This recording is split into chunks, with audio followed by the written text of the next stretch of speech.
Welcome back to Hobby Jogger Elite, and welcome to the race recap video for my most recent marathon from November 12th of this very year, 2023, where I ran my new personal best of 2 hours and 53 minutes and 12 seconds at the marathon distance. This video is just going to be me taking a look at going into detail on pretty much every aspect of the race, from the event itself to leading up to it, as well as during the race thoughts, things that went on during the actual marathon, pretty much everything in between. So I don't know how long this video is going to be. I will likely make some chapters down below if you're interested in certain aspects of it, or if you just want to sort of sit back, relax, and take a look at the whole entire picture here. So yeah, really looking forward to breaking down everything that went into this race, as it was my favorite race experience that I have ever had. It is obviously the best result I've ever had at the marathon distance, which at this point, if you've been following this channel, its sort of genesis was based on my goals at the marathon distance. And marathon distance is the distance that intimidates me the most, but I'm also like the most fond of. So it's an interesting relationship I have with it. This was my fourth marathon in total now. My first marathon was back in May of 2021. So I've only been running marathons for about 2.5 years now, which really,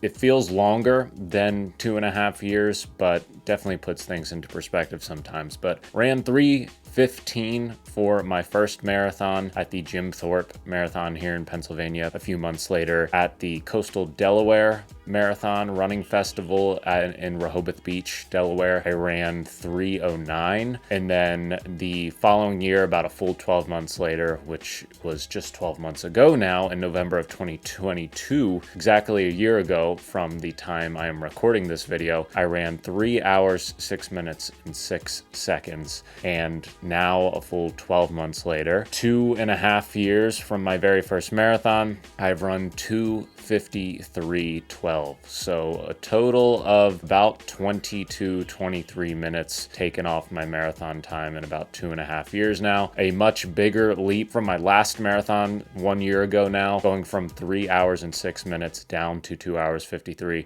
Like, blows my mind to think about that, to make that much progress between then and now. This was by far my favorite event I have done, my favorite course I have done so far, but I believe it was the smallest one out of all of those too. And there's a lot that goes into that. But before we get too ahead of ourselves, why did I choose the St. Luke's DNL Race Fest for this? Great shirt, by the way. Absolutely love it. Ton of history with this race, but it hadn't happened for a few years to my understanding. It had turned into a race festival that pretty much just had like the half marathon and then some shorter like relay options. There was an original marathon a few years or a handful of years, several years back. For whatever reason, they hadn't put it on for a couple of years now. So this was sort of their revival of the full marathon race distance for this race festival. And I was juggling between a few options sort of leading up to this fall when it came to this marathon, as well as potentially the Philadelphia Marathon, as well as Ocean City, Maryland Running Festival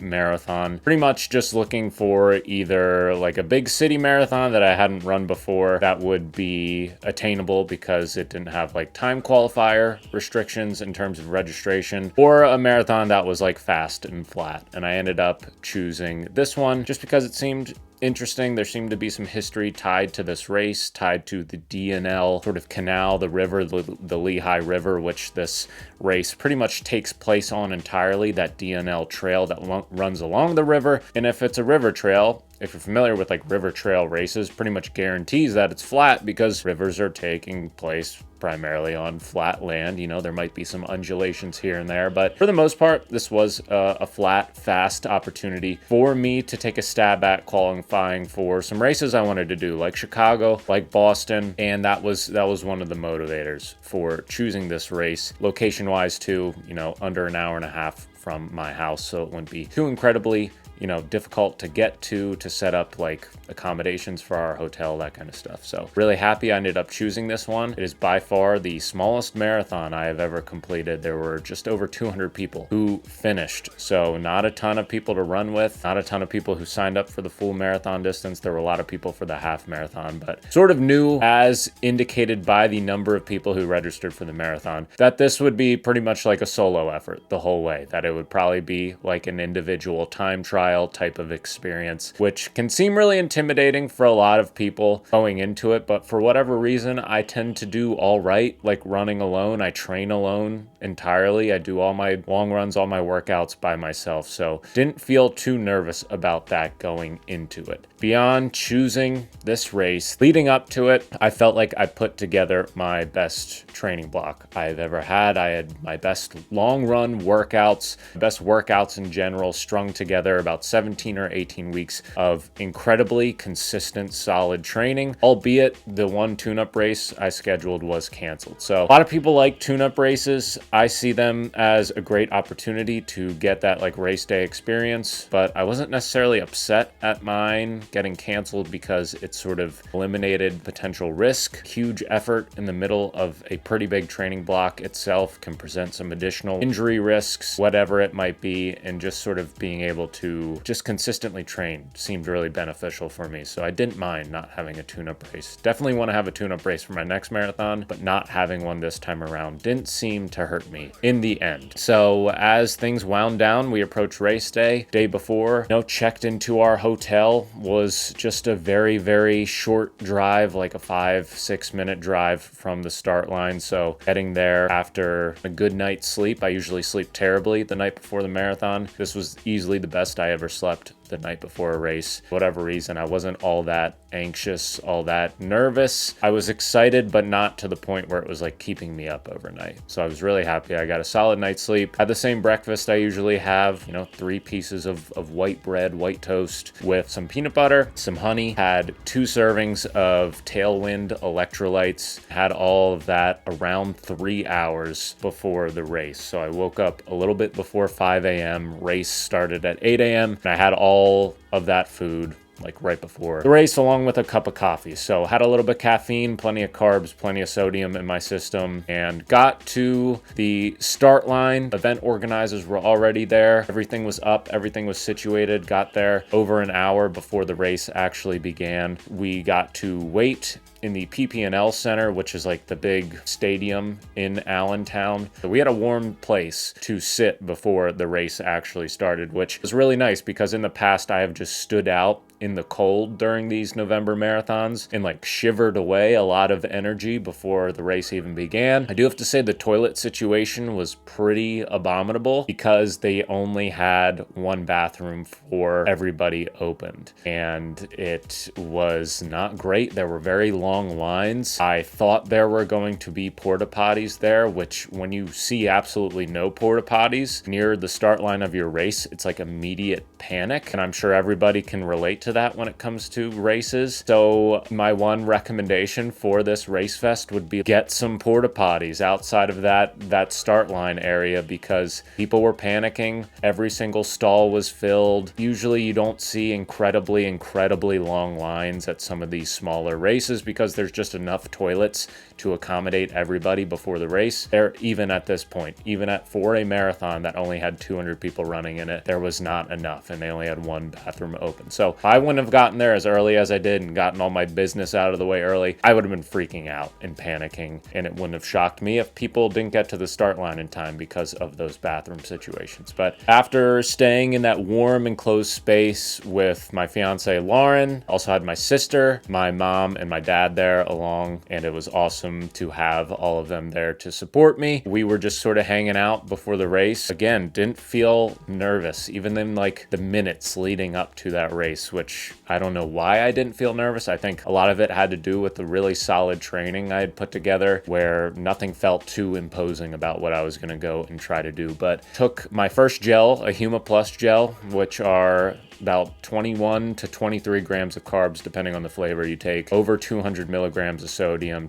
absolutely packed with electrolytes, which I think was the key to me having the race that I did, using Huma Plus gels as the fuel source. Had that about 5 minutes before the race, so as I was walking to the start line, had my first gel. I stopped drinking any fluids like well over probably an hour before the race itself, so didn't have to go to the bathroom, didn't have any of those problems. Took a handheld with me, which had about half of the full serving of Skratch super high carbs. So that's about like 50 grams of carbs and 200 milligrams of sodium. And I got the second bottle, the other half of that full serving, about halfway through the race from Lauren, who handed it off to me. You probably saw that if you watched my race vlog from last week. Felt super ready to go as I was towing the line. I had all of my gels with me and the Bandit Super Beam 7-pocket half tights, which were an absolute dream on this marathon. Felt completely comfortable the whole way. The storage is impeccable, cannot be beat. They will be my marathon shorts, my marathon half tights going forward, because I forgot I was wearing them, and the only thing I noticed about them was how convenient the storage was with having those 7 pockets. It was cold, about 31 degrees at the very start of the race. It was sunny enough that it didn't feel incredibly frigid. Got started, the whole first section of the race, as the gun went off as we started running, was this massive downhill. So if you look at my splits, especially if you follow me on Strava, which link down in the description if you want to follow me there, I think it was like minus 125 feet of elevation loss on that first mile alone.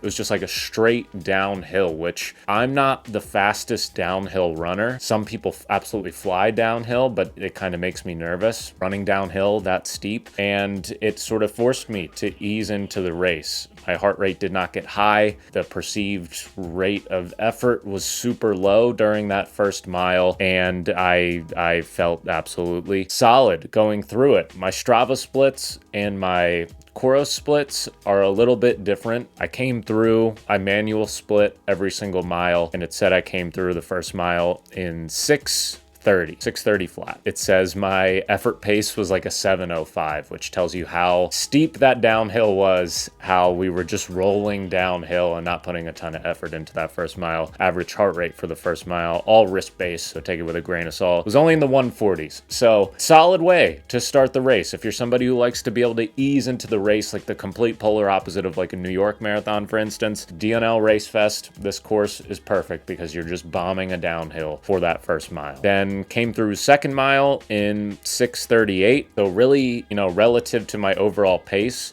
was pretty much where I was going to be most of the race, but effort-wise, it really felt like I was easing into it and not putting a ton of effort out there. So from that point, it was sort of like a really smooth, steady course. If you are used to like trail type of marathons, not in the sense of like real rugged, difficult, technical trails, packed gravel, some loose rocky sections, pretty decent amount of paved sections, river trails if you're familiar with them. This was a very ideal marathon course. It did take a couple of steep uphill sections that were really short. There were some long, extended, like very gradual uphill sections. For the most part, though, it was very flat. The majority of the course was really well maintained. Ton of officials out there to direct us. The actual like front pack split up quite a bit through the first 2 miles. So I was essentially running solo from mile 2.5 until the very end. And, I ran into a couple people who either fell back a little bit, people who started the half marathon at the halfway point of the point-to-point course, or some of the relay runners, because there was a marathon relay event. I came across a few of them throughout the whole time, but from that like 2.5 mile mark until the very end, it was a solo effort.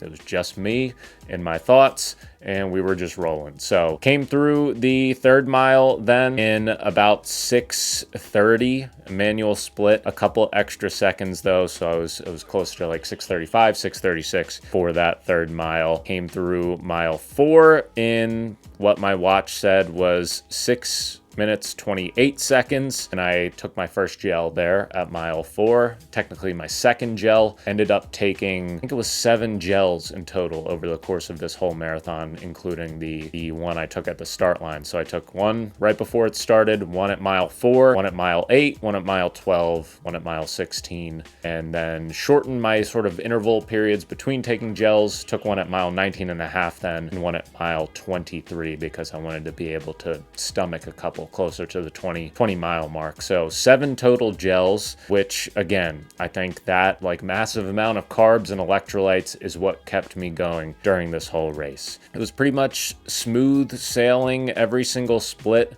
From pretty much mile 4 on was in the same relative zone. A few of them were a little bit quicker. Again, mile 4 was like a sub 6:30 mile. Pulled back a little bit, but from there it was pretty much between 6:33 and 6:36 to the halfway point. So at the half marathon mark, I had taken, I think at that point, the whole entire bottle of Scratch Super Carb. It's another 50 grams of carbs, another 200 milligrams of sodium. Got the second bottle from Lauren. At that point, it was closer to like the 13.6, 13.7 mile mark. So a little beyond the half marathon, which Strava had me coming through the half marathon mark in an hour and 26 minutes and 2 seconds. So average pace of 6:34 through the first half marathon, which my goal was to, without thinking about numbers too much, but relatively, I wanted to come through halfway point between an hour 26 and an hour 27. So I was on the very low end of that,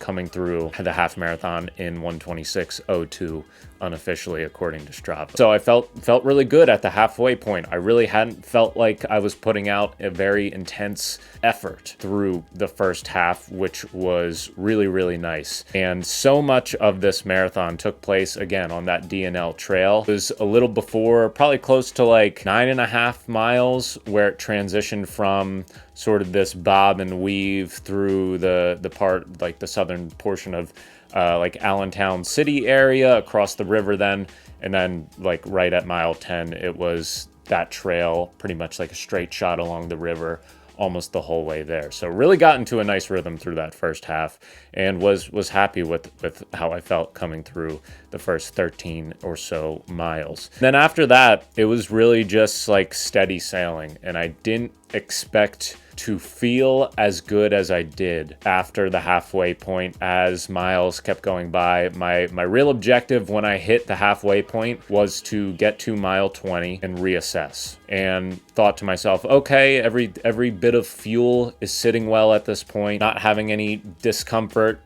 muscularly anywhere with my calves, with my hamstrings, my quads, which you have in the past all locked up and cramped at certain points in the marathon in the past. I was keeping very close track of how I was just feeling, again, in terms of like stomach and holding all this fuel and my muscles. And I felt fine. I felt good as you can that deep into the race. So after the halfway point, I just wanted to shut my mind off, go into autopilot till mile 20. And then once mile 20 hit, again, reevaluate. How are you feeling? Are you taking in enough fuel? How is everything going? How can we tackle this last 10K, knowing how hard it always is during the marathon distance? It is not anything to look past when virtually everybody who has run a marathon says that the real part of the marathon starts at mile 20. That last 10K is the whole entire race. That last 10K feels as long as the first 20 miles. And part of me still felt that way during this race, but it was in large part alleviated by how not just like physically good, but how mentally sharp I felt through those first 20 miles. I know I've been hammering it home a lot during a lot of these training videos, but I attribute that not just to the training and the tough long run workouts and everything I did with Daniel's running formula this block, but to how intentionally I fueled this marathon. By mile 20, I had 6 gels in my system. I had almost the full serving of Scratch Super High Carb in my system.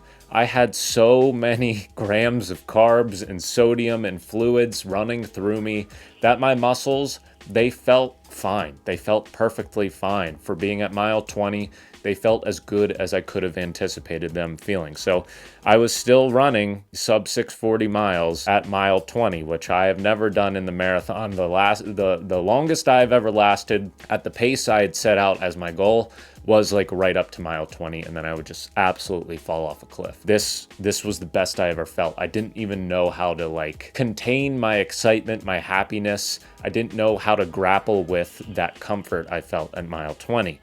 And part of me thinks that maybe because I felt that good that late, I could have potentially shaved a couple seconds per mile here and there throughout the race. Could have went out a tiny bit harder, not to the point where I was like redlining, but part of me thinks maybe you didn't race to your full potential here. But at the same time, I felt like I was giving my all during those last few miles. And I raced this race very, very evenly according to and compared to what I've done in the past. So part of me thinks I executed it perfectly. Who's really to know, but it was, it felt in the moment like a really good, well-executed plan and strategy. So mile 21 is the first time I went back above the 640 per mile pace mark. And I ran into somebody who was pretty far ahead of me for the majority of the race, who I'd been talking to at the start line. And there was a pretty nasty uphill section that knocked him down pretty quickly. And I was kind of trying to get him to come with. He tucked in behind me, and I was trying to like eat some wind for him, let him sort of draft behind me and like drag him along, because I knew I was feeling really, really good. At that point, I had caught up to him because he was stopping and walking quite a bit. And I was trying to do my best to really like bring him along with me, because I could tell he was a strong runner, but he just wasn't having the best day. He sort of slowly disappeared. His footsteps were no longer able to be heard from behind me. And I just kind of kept trucking. So I slowed down a little bit on mile 21 to 6:43 in an effort to sort of bring him along. Didn't work. Sort of found a bit of a second win there on miles 22 through 24, where I clocked 6:36, 6:36, 6:39. So I was doing at this point in the race some mental math, because again, my experience with beyond 20 miles in the marathon up to this point has been, you shouldn't be feeling good. You haven't felt good before. What is the bare minimum you have to do to hit your goal or to hit a certain time? So in my mind, I was like, okay, I can run 8-minute miles from here on out and I'll be under 3 hours. Okay, I can run 8 30-minute miles from here on out and I'll be fine. Okay, I can run 9-minute miles if I have to and I'll be fine. And just sort of like keeping my mind occupied, continuing to push on and just assess how I was feeling, kept me rolling and kept me like not like staring at my watch. Watch pot never boils, right? So I was trying not to just like stare at my watch, because that can make things seem like they're taking so much longer. And dipped back down to around 640 flat for mile 25. From there, a little bit mile out, I was across the river from where the finish line was, and I could see the finish line. I could hear people screaming for the people who were finishing up the half marathon and the relay stuff. And it just like, I definitely brought it a slight notch back. I was completely out of all my gels. I was out of my fluid at that point, and I wasn't cramping, but I could feel that if I stepped wrong, if I overextended my stride too much, that there was some tightening. It felt like there was some grasping on my hamstring a little bit, and I just didn't want that to happen. Anything but that. I would slow down as much as I needed to prevent myself from cramping, because last year during my third marathon, I was completely cramped up the final 3 miles, and I was hobbling in to the finish line. And I just wanted to feel good crossing that finish line. So I took it back a few notches, clocked a 6:48 which is insane to me to say that I took it back a few notches. I took it easy on mile 26. And for me this year during this marathon, taking it easy meant running 6:48 on mile 26. Like, that blows my mind that is how good I felt during this marathon, and that's how well prepared I went into this feeling. And as soon as I crossed that bridge, as soon as I came around, hit that straightaway, the last quarter mile, 400 meters or so, saw the finish line straight ahead, like I couldn't contain how good I felt. I started to like breathe a little bit louder. I was chugging along, brought it down to like 6:20 pace for that last quarter mile. I was passing people from the relay and the half marathon. I was like getting teared up a little bit because I knew I had finally done it. Like 4 marathons later, years after starting this goal of having this dream to qualify for these races, to get a sub 3 marathon, even though again, it's completely arbitrary. It, like, the number of hours it takes you to run a marathon matters to no one except you. And to realize that, but also just be like super elated and like just pure joy during those last 400 meters. It was unlike anything I ever felt before. And I saw my fiance Lauren, and I saw my family there, and it no feeling. I've never had any feeling like that. It was amazing. And I didn't empty the tank completely because I didn't want to fall over my feet and look like a fool as I was coming to the finish line. But everything came together in that moment. And I saw the clock. I saw it had just crossed the 2:53 point. And it was unlike anything, crossing that finish line. 2 hours, 53 minutes, 12 seconds. If you told me I'd be running that earlier this year, when I fell flat on my face and absolutely blew up at that half marathon in April last year, when I was so disappointed with how I had ran after that 3rd marathon, if you told me I would run 2:53 in November of 2023, I would have laughed in your face. Everything came to a head in that moment, and it was amazing. It was such an amazing feeling. And I'll never forget what it felt like finishing that marathon, feeling that good, that still like physically and mentally sharp, like present enough to enjoy it for everything it had to offer me. It was amazing. It's still sinking in that I ran that time, a time in which I never thought I could run a marathon before. So everything worked out. All the planning related to the gear, the Alphafly ones, they felt absolutely spectacular. Felt like they preserved me for all of that race, and they're definitely going to be like in contention for that race shoe I continue to use going forward. The Bandit Super Beam tights, perfect. All the nutritional choices with combining, some watered down scratch super high carb with all the Huma Plus gels. I had over 250 grams of carbs in less than 3 hours. So over 80 grams of carbs, closer to like 85, 86 grams of carbs per hour, and being able to train my stomach to be able to handle that paid off so incredibly much. So I'm going to definitely try to continue to do that going forward. Everything else was executed perfectly. I can't be happier with how everything went. All that preparation, that discipline pays off. And I feel like I'm a testament to that. I was super not in a great place earlier this spring when it came to my running, when I was starting grad school and my schedule was more nuts than ever with working full-time, grad school, trying to juggle my running goals with all of that. Just making those small but consistent changes to like my nutrition, my diet, pushing myself more in training but being sensible about it. Just again, making sure I can control everything that I possibly can without driving myself nuts, and being happy with the work I'm doing without over obsessing about it, and just going out there, running by feel, and doing what I was capable of every moment of training, every moment of that race. That's my biggest takeaway from this. That all paid off, and it was very valuable in the long run, pun intended. So that's the DNL marathon race recap. I, with this race time, hopefully qualified for Boston. Obviously, it is a Boston qualifier, with it being 2 hours and 53 minutes for my age group, with it being under 3 hours. So there is that. Hopefully the buffer time for the next Boston Marathon that I can potentially run isn't insane to the point where a 2 hour, 53 minute marathon doesn't get me in. If it doesn't, so be it.